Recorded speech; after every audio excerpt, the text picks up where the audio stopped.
사도신경으로 우리의 신앙 고백하겠습니다. 전능하사 천지를 만드신 하나님 아버지를 내가 믿사오며 그 외아들 우리 주 예수 그리스도를 믿사오니 이는 성령으로 잉태하사 동정녀 마리아에게 나시고 본디오 빌라도에게 고난을 받으사 십자가에 못 박혀 죽으시고 장사한 지 사흘 만에 죽은 자 가운데서 다시 살아나시어 하늘에 오르사 전능하신 하나님 우편에 앉아 계시다가 저리로서 산 자와 죽은 자를 심판하러 오시리라. 성령을 믿사오며 거룩한 공회와 성도가 서로 교통하는 것과 죄를 사하여 주시는 것과 몸이 다시 사는 것을 영원히 믿사옵나이다. 아멘. 사랑과 은혜가 풍성하신 주님, 오늘도 생명이 있어 주 앞에 나올 수 있도록 은혜 주심을 감사드리며 또 주님이 우리의 믿음의 선한 싸움 다 싸우고 우리 주님 앞에 서게 될 때에 예복 입지 않아 쫓겨나는 그런 역사 있지 않도록 오늘도 예수 그리스도로 옷 입고 온전히 주의 길 따라갈 수 있도록 함께하여 주옵소서.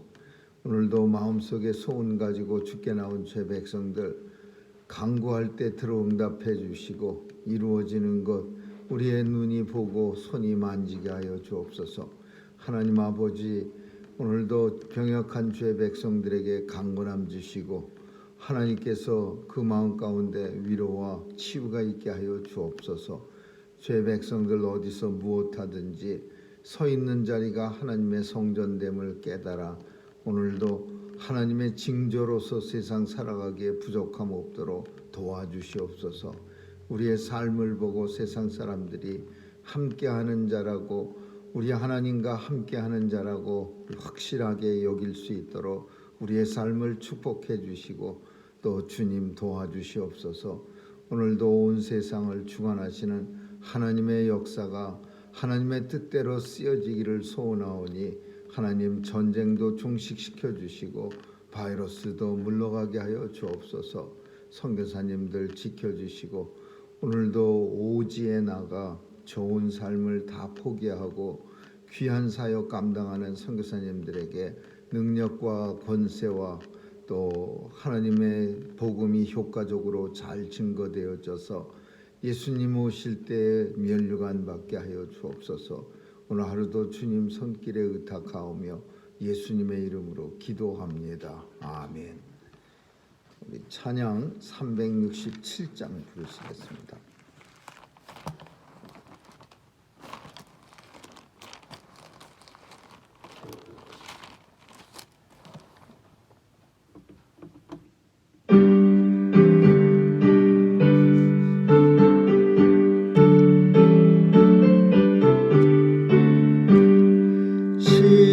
십자가를 내가 지고 나를 따라가노라. 이제부터 예수로만 나의 보배 삼겠네. 세상에서 부귀영화 모두 잃어버려도 주의 평안 내가 영생 복을 얻겠네. 주도 곤욕 당했으니 나도 곤욕 당하리. 세상 진 간사하니 예수 지시라도다. 예수 나를 사랑하소. 빛난 얼굴 배시면 원수를 미워하나 염려할 것 없도다. 내가 핍박 당할 때 주의 품에 안기고 세상 고초 당할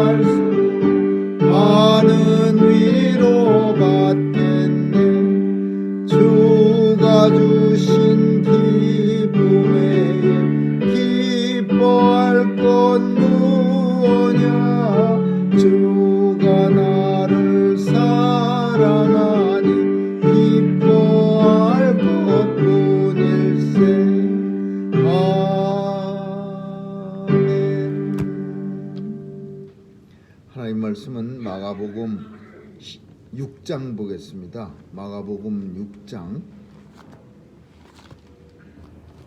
1절에서 13절까지 한 절씩 교대로 읽습니다. 마가복음 6장 1절에서 13절입니다. 한 절씩 교대로 읽습니다. 예수께서 거기를 떠나사 고향으로 가시니 제자들도 쫓으니라.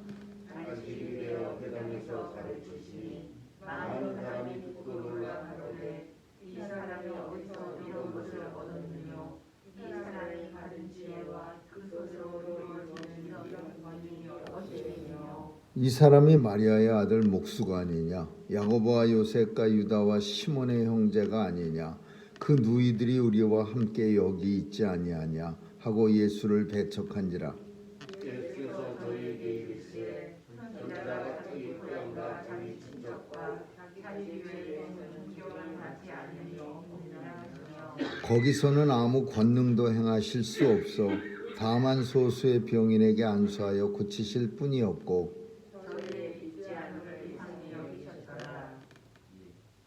이에 모든 촌에 두루 다니시며 가르치시더라.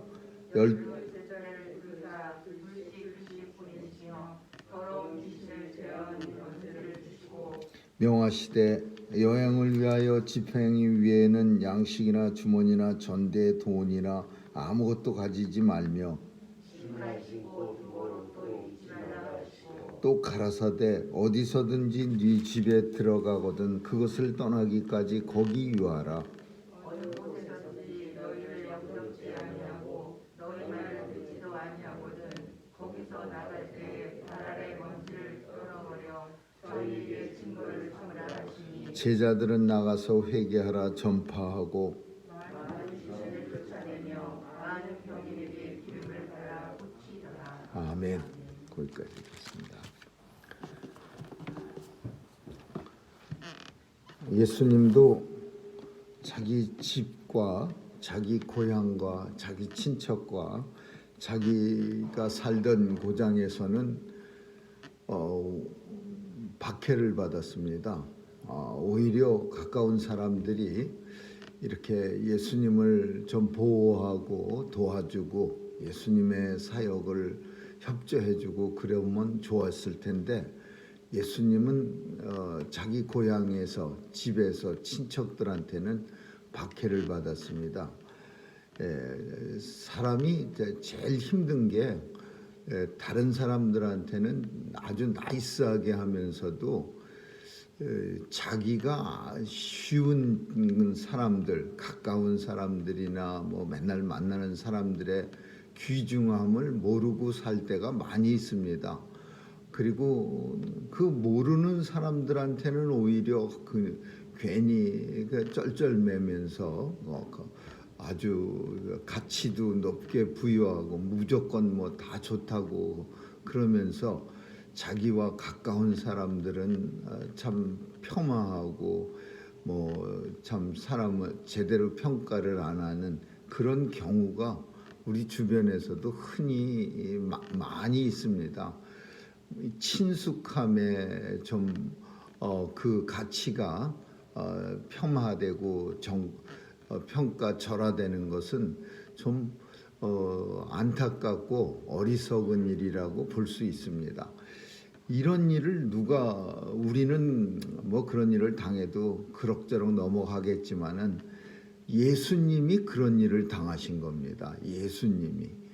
근데 예수님이 그런 일을 당하시는 거는 우리와는 달리 구원과 관계가 돼 있기 때문에 매우 문제가 있는 겁니다. 예수님을 믿고 예수님을 내 구세주로 고백하고 예수님을 믿어야 구원을 받는데 다른 길은 없습니다. 뭐 열심히 노력해서 열심히 울고 열심히 뭐 돈 벌고 그래서 구원받는 길은 없습니다. 오직 예수 그리스도를 나를 구원해 주실 세이버로 믿는 것 외에는 구원받을 길이 없는데 이 예수님의 고향에서 예수님 엄청 잘하는 사람들은 이게 안 되는 거예요. 오늘 본문에 보니까 예수님이 자기 고향에 가셔서 제자들과 함께 쫙 가갖고서 회당에 안식일 날 예수님 동네 갈릴리에 회당에 들어가셔갖고 말씀을 싹 전하는데 사람들은 은혜를 받는 게 아니라 참 말씀이 너무 귀하고 감사합니다 이런 은혜를 받는 게 아니라 많은 사람들이 듣고 놀라 가로되 이 사람이 어디서 이런 걸 얻었지? 이 사람이 어디서 이런 지혜를 얻었지? 이 사람이 어디서 이런 손으로 받는 능력이 생겼을까? 엉뚱한 것만 들으면서 생각하는 거예요. 머릿속에서 이 사람이 이거 어디서 배워가지고 왔지? 이 사람이 이거 그러면 그 사람은 이제 끝난 거죠. 그 사람은 은혜하고는 담을 쌓아야 되는 거죠. 이 사람이 어디서 이런 거 배웠지? 이 사람 이상한데 이 사람 내가 알던 그 사람인데 이제 좀 변했네. 이런 걸 생각하고 있으니까 거기서 그 회당에 있는 사람들 예수님으로부터 직접 설교를 듣고 있는데 그 사람들은 은혜가 하나도 안 되는 거예요. 그러면서 한술 더 떠갖고 이 사람은 우리가 잘 아는 그 마리아의 아들 목수 아니야? 예수님의 아버지 요셉이 목수입니다. 그리고 예전에는 지금도 그런 일들이 종종 있지만 부모가 하는 일을 자식이 그대로 이어받는 경우가 종종 많이 있습니다. 그러니까 아버지가 목수니까 아주 어린 나이부터 아버지를 따라다니면서 목수 조수 일을 했을 겁니다. 그러다 보니까 요셉은 성경에 일찍 이름이 없어지는 걸 봐서 학자들은 아마도 일찍 죽었을 것이다 이렇게 추정합니다. 그러니까 예수님이 다른 동생들과 어머니를 부양하기 위해서 아마 목수 일을 했을 거예요. 그래서 본문에 마리아의 아들 목수가 아니냐 그러면서 예수님의 직업에 대해서 말씀하고 있어요. 그러니까 저 사람 맨날 우리 집에 와서 목수가 하는 일은 뭐 고쳐주고 뭐 뚝딱거리니까 이 사람 목수인데 마리아의 아들 목수고 또 이 사람 동생들 오늘 본문 속에 4명 나옵니다. 야고보, 요셉, 유다, 시몬. 근데 이 남동생들이야. 이게 남자 형제들이지 여자 형제들은 아예 본문 속에서 등장도 안 해요. 그 누이들 그렇게 표현해. 그러니까 여자 형제가 몇 명이 있었는지는 알 수가 없어요. 또 4명이 있었는지 3명이 있었는지 1명만 있었는지 알 수가 없지만 예수님의 형제들이 많았어요. 야고보는 우리가 잘 아는 저 성경 뒤쪽에 가면 야고보서가 있는데 그 야고보서의 저자가 예수님 동생입니다. 처음에는 예수님 받아들이지 않다가 나중에는 예수님을 받아들이고 아주 큰 일을 감당합니다. 예루살렘 교회의 공회의 회장이 됩니다. 대표하는 그런 사람이 됩니다. 근데 사람들은 예수님의 말씀을 생각 안 하고 뭐 이 사람 목수 아니야? 이 사람 형제들 다 우리가 아는데 이 사람이 어디서 이런 거 배워갖고 왔지? 이 사람이 그래갖고 결국은 결과가 어떻게 나왔느냐? 예수께서 이르시되 선지자가 자기 집 외에 자기 고향 자기 친척 외에는 존경받지 않는 것이 없느니라. 그러니까 동네에서는 배척당하신 거예요. 그리고 다른 지역으로 거기서는 아무런 권능도 행하실 수 없고 다만 소수의 병자들에게만 안수하여 고치실 뿐이었고 오히려 저희의 믿지 않음을 이상히 여기셨더라. 이렇게 말씀하셨어요. 그러니까 믿는 사람이 별로 없는 거예요. 그러니까 믿지 않는 사람들한테는 예수님의 기적이 물론 뭐 우리가 받아들이지 않는다고 예수님의 권능이 거부당하거나 그런 일은 없지만 예수님이 어떤 기적을 베풀어 주실 때에는 단순히 예수님의 일방적인 기적보다는 상대편이 믿음으로 받아들였을 줬을 때, 믿음이 있을 때 예수님의 기적이 일어납니다. 그래서 기적이라는 것은 어떤 단순한 일방통행이 아니라 합작으로 일어나는 거예요. 간절한 소망과 그리고 아주 단단한 믿음을 가지고 있는 환자가 찾아와서 예수님 고쳐주세요. 그러면 예수님에게서 능력이 나가서 어제 우리 살핀 것처럼 혈류병 앓은 여자처럼 이분이 내 그 기도가 아니라 그냥 내가 예수님 옷자락만 손이 스치기만 해도 내 병은 나을 수 있어. 이런 확신을 가지면 고칠 수 있는 거야. 근데 갈릴리 지역에 예수님 살던 본토 친척 고향집에서는 그런 믿음을 가진 사람들이 없었던 거야. 이 사람 내가 잘 아는데, 옛날에 목수일 하던 사람인데 우리 집에 와서 우리 부엌 고쳤는데, 근데 이 사람이 무슨 하나님의 아들이야. 그러니까 안 나타나는 거예요. 그래서 소수의 병, 그렇다고 해서 전부가 그러냐? 그건 아니죠. 어떤 사람들, 소수의 병자들에게는 예수님이 고쳐주시고, 그리고 오히려 예수님은 희한하네 이 동네 사람들, 그러면서 그 고장을 떠나버리는 거예요. 참 이상하네 이 동네 사람들은. 예수님이 그 자기 살던 고향 사람들을 이상히 여기신 거예요. 저희의 믿음이 없음을 이상히 여기셨더라. 그리고 다른 곳으로 떠나가셨다. 참 안타까운 일 아니겠습니까? 친숙하다고 해서, 내가 아는 것이라고 해서 그 값어치를 갖다가 평가절하하는 인생들의 어리석음이야.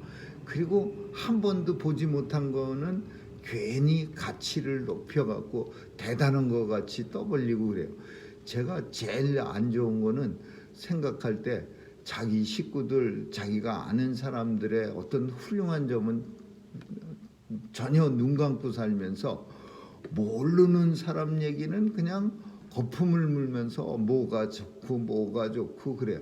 그 사람도 자세히 살펴보면요, 그 사람 옆에 앉아 있으면 1시간도 안 돼서 그 사람한테 확 질립니다. 그 사람 나쁜 거 내가 늘 알던 그 사람보다 더 많은 거 그 사람에게 있어요. 근데 사람들은 친숙하다는 이하로 아주 우습게 낮춰보고, 그리고 그 사람의 모든 것을 아니까 그냥 그 잘못된 것만 그냥 열심히 얘기하는데, 눈에 보이는 지나가는 사람 다 똑같고, 아니면은 오히려 내가 늘 알던 그 사람들보다도 더 형편없는 사람들이 우리 옆에 지나다니고 있어요. 갈릴리에서는 예수님을 잘 안다는 이유로 구원을 결국은 놓치고 마는 그런 끔찍한 일이 일어났죠. 예수님은 그 다음 절은 제자들에게 이제 나하고만 다니지 말고 이제 각자 알아서 독립하라 그래요. 그래서 처음이니까 한 사람씩 나가서 사실 복음 전하는 일은 불편합니다. 위험하기도 하고. 그러니까 2사람씩 짝을 지어서 예수님 제자들을 갖다가 온 동네로 파송합니다. 오늘 본문 속에 나오지 않지만 다른 복음서에서는 제자들을 파송하면서 예수님 걱정이 엄청 많아요. 왜냐하면 세상이 만만하지 않거든요. 그 당시에도, 그리고 지금도. 그래서 세상의 제자들을 갖다가 복음을 전하라고 이렇게 동네마다 파송하면서 뭐라고 말씀했냐면, 세상이 만만하지 않으니까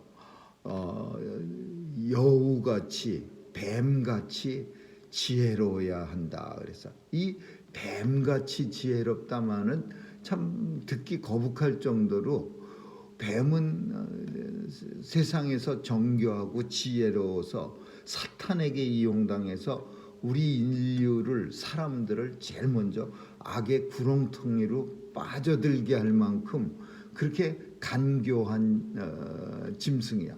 근데 예수님이 그 간교한 짐승, 인류를 죄 가운데 빠뜨린 사탄의 앞잡이가 되었던 그 뱀 같은 내가 너희를 양떼들한테 보내는 게 아니라 이리떼들한테 보내는 거다. 그러니까 너희는 뱀 같은 지혜를 가지고 가서 복음을 전해야 한다. 이렇게 말씀하신 거야. 그래서 세상이 얼마나 사악하고 그러나 그것에 대처해야 되는 그 제자들 그리고 성도들이 참 굉장히 지혜롭지 않으면 오히려 다른 사람보다 더 지혜롭지 않으면 하나님의 영광을 가리게 되는 거예요. 그리고 하나님의 영광 가리울 뿐더러 다른 사람도 잘못하면은 구원을 받지 못하게 막는 회방자가 돼요. 어떤 사람들은요, 자기도 잘 안 믿을 뿐더러 다른 사람까지 못 믿게 만드는 내 행동이 잘못되거나 지혜롭지를 못해서 참 다른 사람 구원받는 일도 방해하는 사람이 있어요. 다른 사람들이 아이고 당신 같은 사람 보면 진짜 교회 가려고 결심했다가도 아주 마음이 똑 떨어지네요. 이런 사람이 있어요. 그 사람이 나쁜 사람 아니고 지혜롭지 못해서 그래. 행동하는 게 아주 지혜롭지 못해갖고 다른 사람 구원받는 일도 방해하는 사람. 그래서 예수님은 제자들을 파송하면서 기도하고 능력을 주시면서 그렇게 파송합니다. 그리고 또 하나가 당부한 게 있는데 오늘 본문 속에 있는 것처럼 아무것도 들고 다니지 말라 이거예요. 괜히 들고 다니다가 그 강도 때 표적이나 되고 돈 들고 다니고 옷 여벌로 몇 벌씩 들고 다니고 그러면 강도들 표적이나 돼요. 근데 강도의 표적 때문에 많이 들고 다니지 말라 그런 게 아니라 이 제자들이 하나님의 은혜를 체험해야 하나님을 힘있게 증거할 수 있어요. 그게 무슨 말이냐면요, 호주머니에 돈 잔뜩 들고 다니면서 선교를 한답시고 그리고 어디 선교사 돈 필요합니다. 선교지에 가서 아무도 없는 데 가서 돈 한 푼도 없으면 누가 일 도와주는 사람 하나도 굶어 죽지요. 근데 돈만 있으면 안 돼. 돈 잔뜩 있으면은 돈으로 선교한다고 하면은요, 거기에 하나님의 기적이 일어날 수 있고 거기에 무슨 체험이 하나님의 은혜를 체험하겠습니까? 그 돈 준다 그러면 산대만 같이 몰려오겠죠. 그러면 그 사람들한테 돈 주고 예수 믿으세요 그러면 아마 먼 동네 사람까지도 와갖고 저 예수 믿는데 돈 주세요 그럴 거예요. 그러나 어느 날 돈 떨어지면요, 그 사람들은 아무도 안 믿습니다. 한 사람도 안 믿어요. 먹을 거 주다가 먹을 거 안 주면 한 사람도 안 돼요. 돈도 중요하지만은 선교사가 하는 일은 복음을 열심히 전해야 되고 또 반면에 복음을 전할 때 하나님의 은혜가 나타나야 돼. 기적이 나타나야 돼요. 하나님의 은혜가 나타나는 거는 그 선교지 사람들한테도 중요한 일이지만은 선교사 자신이 은혜를 먼저 받아야 돼요. 돈으로는 은혜 받지 못하는 거예요. 하나님의 은혜를 자신이 체험해야 돼요.